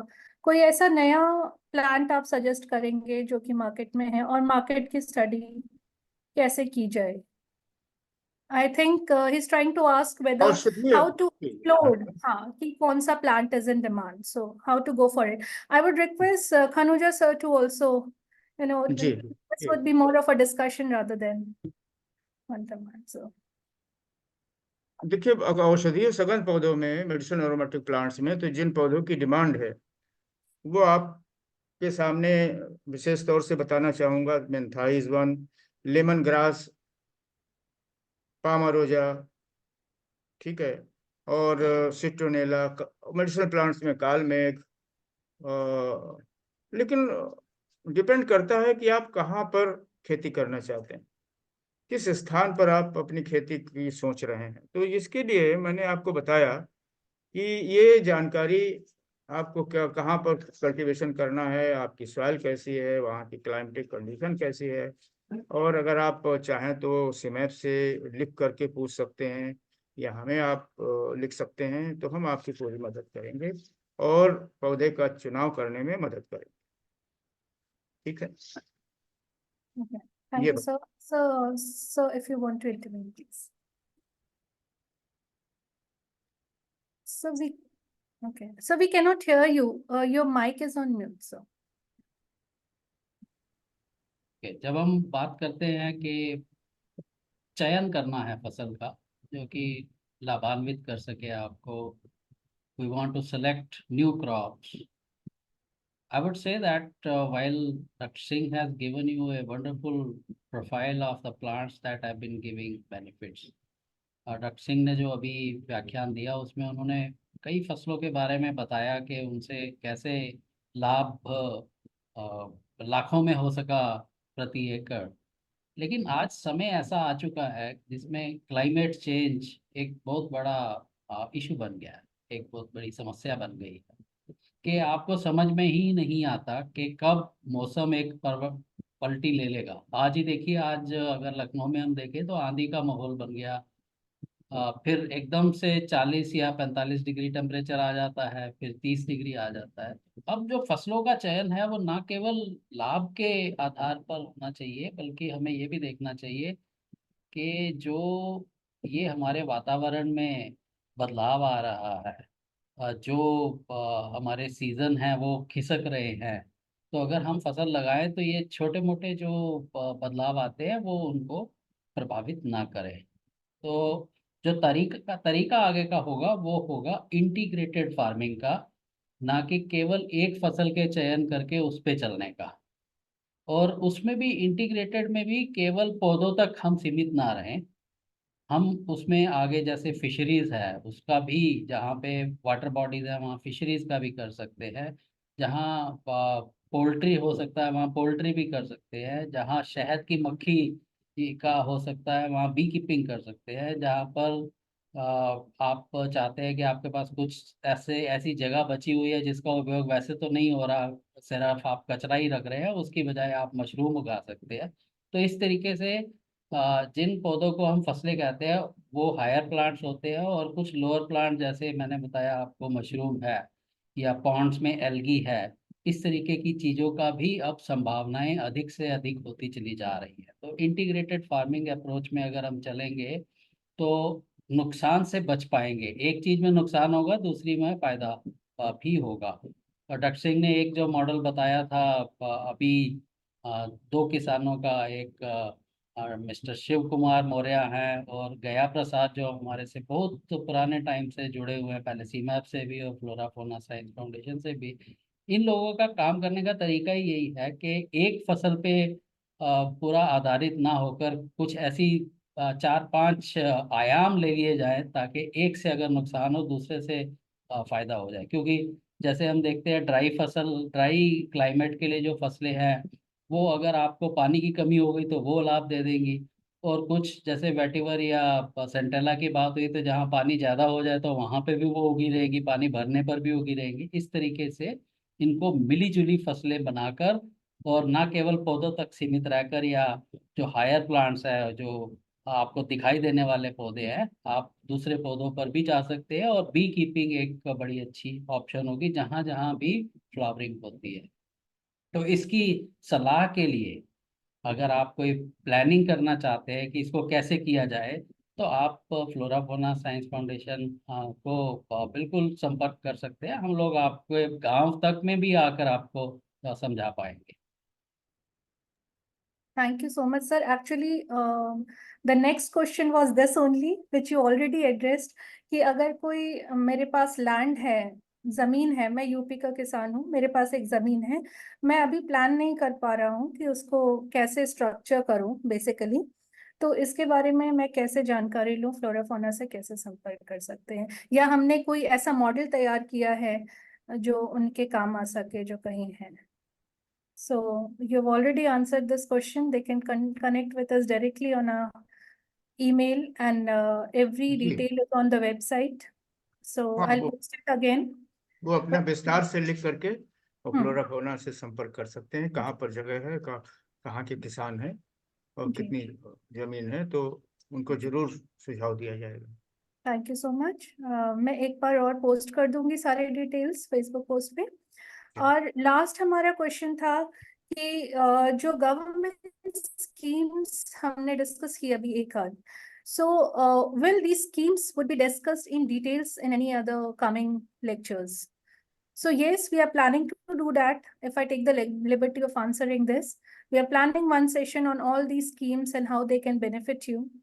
So sir, if you want to say something about I think this. We assign this responsibility to Manika to Yeah, compile हाँ जितनी हाँ भी स्कीम्स हैं, और हम्म, एक स्पेशल सेशन रखेंगे इस चीज़ के लिए, हाँ जी विशेष सत्र रखेंगे जिसमें हम्म, हम इसको बताएंगे। और जैसा जी कि डॉक्टर सिंह ने बताया कि हम अब जो फ्लोरा फोना साइंस फाउंडेशन की इनोवेशन समिट करते हैं, पिछले 3-4 वर्षों से ऑनलाइन चली गई थी। आने वाले वर्ष में हम उसको दो भागों में विभाजित करेंगे।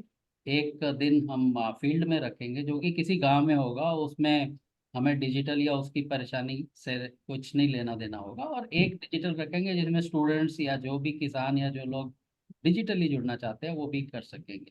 तो इस बार 2 दिवसीय होगा, लेकिन वो हो सकता है दिवस एक दूसरे से थोड़ी दूर दूर हों, और उसमें भी हम इस चीज को लेके आएंगे, इस सत्र का और भी एक विस्तृत रूप, जहाँ पे हम विशेषज्ञों को, जैसे बैंक का कोई विशेषज्ञ या इनको हाँ, बुलाएंगे ताकि वो भी yeah. बता सके। लेकिन जैसे उससे कि पहले जैसा मनिका ने कहा कि एक हम जरूर करना चाहेंगे। हाँ So जैसे we'll certainly do that.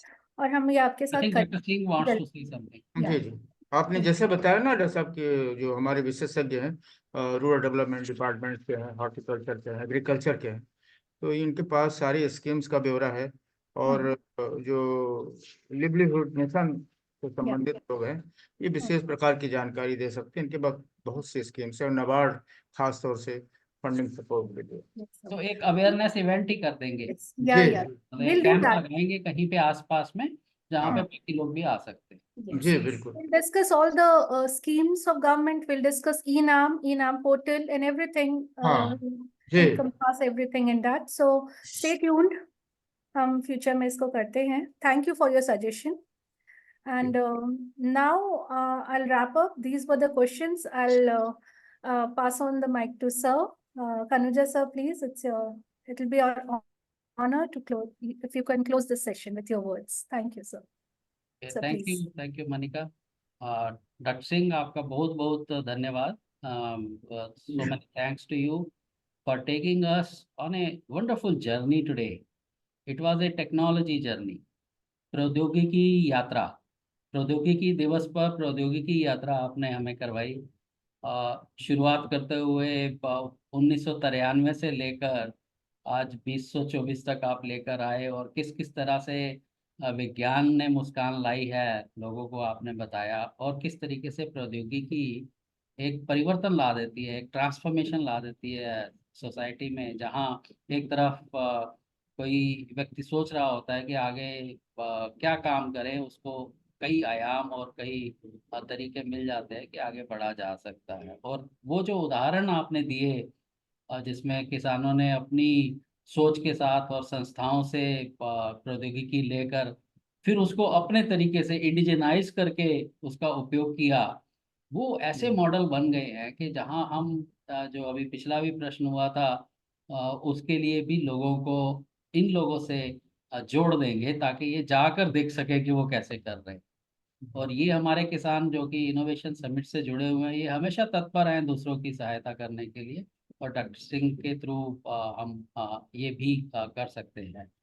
और आपने जिस तरीके से बताया कि किस तरह एक एक सीमैप अपने में ही एक मॉडल है, CSIR सीमैप जो है वो अपने में ही एक मॉडल है। हालांकि वो सीमित है मेडिसिनल और एरोमेटिक प्लांट्स, यानी कि सगंध और जो औषधीय पौधे हैं उन तक सीमित है, लेकिन उसी से जो एक सोच है वो निकल कर आती है कि आप अगर दूसरी फसलों में भी काम कर रहे हो तो आप कैसे ये नवाचार ला सकते हैं। और दूसरी ओर क्योंकि हमारा अपना जो मिशन रहा है वो पोषण से जुड़ा हुआ है, तो पोषण में जो आपने एक वैल्यू चेन बताई कि कैसे हम पाठशाला से वाटिका, और वाटिका से हम न्यूट्री किसान, और किसान से फिर न्यूट्री विलेज तक पहुंच सकते हैं, और फिर वो अपनी अपने स्तर पर एक चयन करके कुछ फसलों का कुछ को इंटीग्रेट करके कैसे आगे बढ़ सकते हैं। और उसमें फ्लोरा फोना साइंस फाउंडेशन किस तरीके से उनको विज्ञान और ज्ञान का एक अच्छा क्या कहते हैं कि जिसको सूचना कहते हैं, या जिसको हम कहते हैं कि तरीका, वो बता सकते हैं, और उनको जोड़ भी सकते हैं। नेटवर्किंग जो कि आपने आपके जो सुझाव आपने अंत में दिए उसमें बताया। और जो आगे का तरीका है, जैसा हमने अभी बातचीत में भी कहा कि इंटीग्रेटेड फार्मिंग का जो मॉडल है वही आगे बढ़ेगा, क्योंकि कहीं पे नुकसान है तो कहीं फायदा है, तो पूरे स्तर पर फायदा ही रहना चाहिए किसान के पास। तो इसलिए किसान को एक लकीर का फकीर ना बन के उसकी सोच में डायनामिज्म होना चाहिए, उसको बदलाव लाने के लिए हमेशा तैयार रहना चाहिए कि आज मैं अगर ये फसल कर रहा हूँ, जैसा कि हमने कुछ एग्जांपल मैंने भी बोले थे, डॉक्टर सिंह ने भी बताया आर्टिमीसिया का, पर आर्टिमीसिया की अगर मांग नहीं है तो फिर मुझे क्या करना है, इसके लिए मैं तत्पर रहूँ। तो उस ओर बढ़ते हुए जो आपने इस यात्रा को पहुंचाया है, और अंत में जो आपने सुझाव दिए हैं, मुझे लगता है कि इससे जो कृषक भी देख रहे हैं, जो स्टूडेंट्स, जो those students who want to be entrepreneurs in agri sector, they will be also greatly benefited, and also the next generation of farming community who are now already taking higher education, they will also be benefited. In addition, you also raised some of the things that had been solved, and therefore it also opens up an opportunity for researchers to think that which direction they should be doing more research, whether it is for varieties, or it is for agrotechnologies, or it is for integration of crops or post-harvest processing. So I would say that it has been a real good celebration and also a translation of National Technology Day through Dr. Singh. Thank you. Thank you.